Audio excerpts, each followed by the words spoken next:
My name is John Maher, M-A-H-E-R, but it's also a.k.a. Petaluma Pete, which is a name that I invented, 11 years ago, the first time that I dragged a piano out onto the street. My bride Brenda and I, who have been married 45 years now, moved here about 11 years ago from Southern California.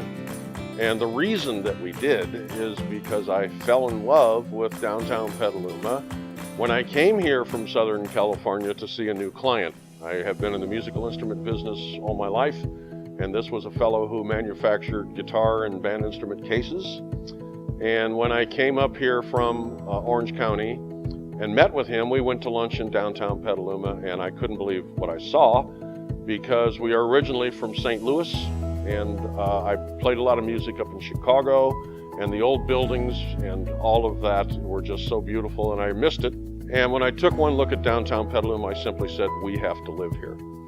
So on my way out of town, at the last minute, just like in the movies, I made an illegal U-turn right in front of the grocery store right before the highway. I came back, closed the door, and talked this gentleman into hiring me full-time. All of our worldly belongings were in storage anyway because we were in the middle of a move down there. So I just redirected the truck. Here we are, and I thought this town needs a piano player.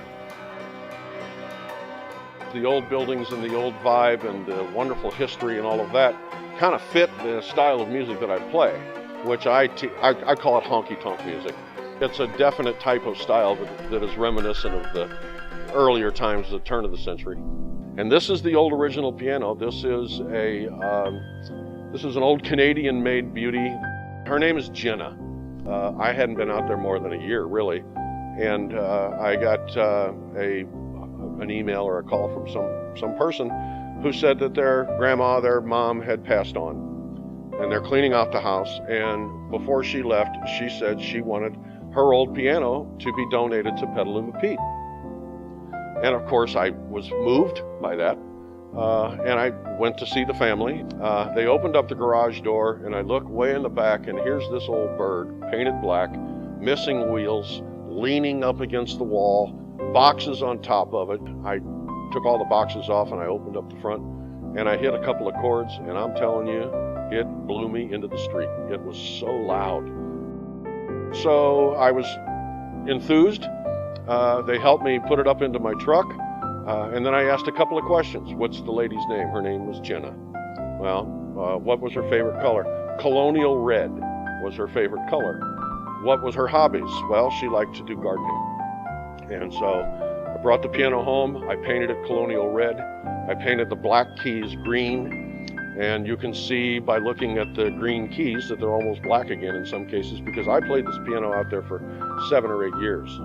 Until it finally just got to the point, after all of the restringing that I did on it. And if you look at the strings, you'll see I'm no pro. Meatball surgery is what they call what I do to a piano. So I finally retired her, and she sits here in the DeCarly barn, and I'll probably never get rid of her. Maybe someday I'll fix her up.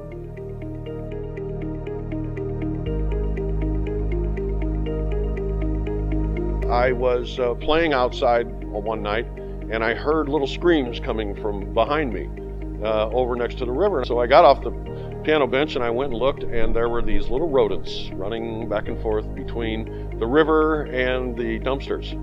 And that's not something new. Okay, I was born and raised in East St. Louis, Illinois, so I've seen this before, but it just didn't hit me right. And then I looked out onto the turning basin, and I can see the silt that was on the turning, because it needs to be dredged. And I looked at the trestle, and I thought to myself, this town deserves better, So I thought, what can I do as just a piano player out there? What can I do? I'm a promotion person. I got chops. I'm not dead yet. What can I do to help? I was trying to think of a way to incorporate the art world and the musical instrument music making world, and put it into a package that would benefit Petaluma. Because I got to tell you, I'm pretty humbled by the way I've been treated. I'm very grateful, and I wanted to do something. So this year, we have decided to incorporate a musician spirit, an artist spirit, and also the spirit of the town.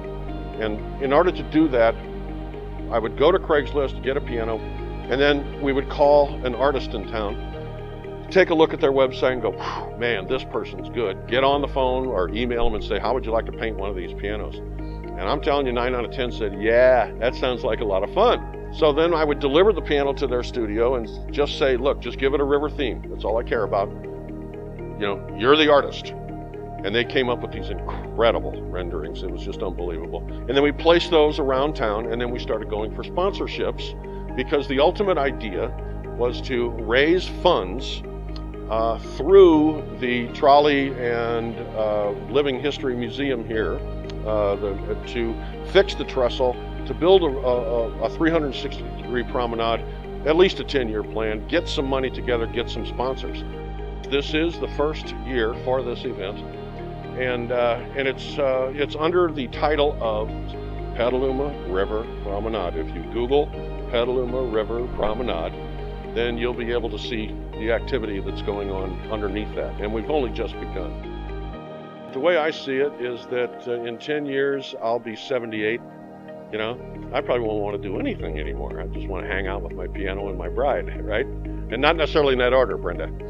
But I will say that it's a pipe dream in many respects, but if you don't try, it isn't going to happen. So that's what we're doing. We're trying, and I've learned that through my life and my career. I used to be the Director of Communications for NAM, the International Association of Music Merchants, and I've got a high school education.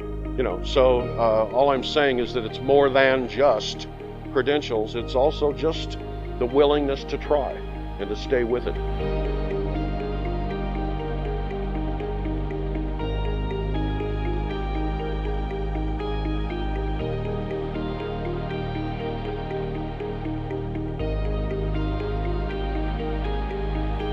I want to thank the community for how they helped my wife.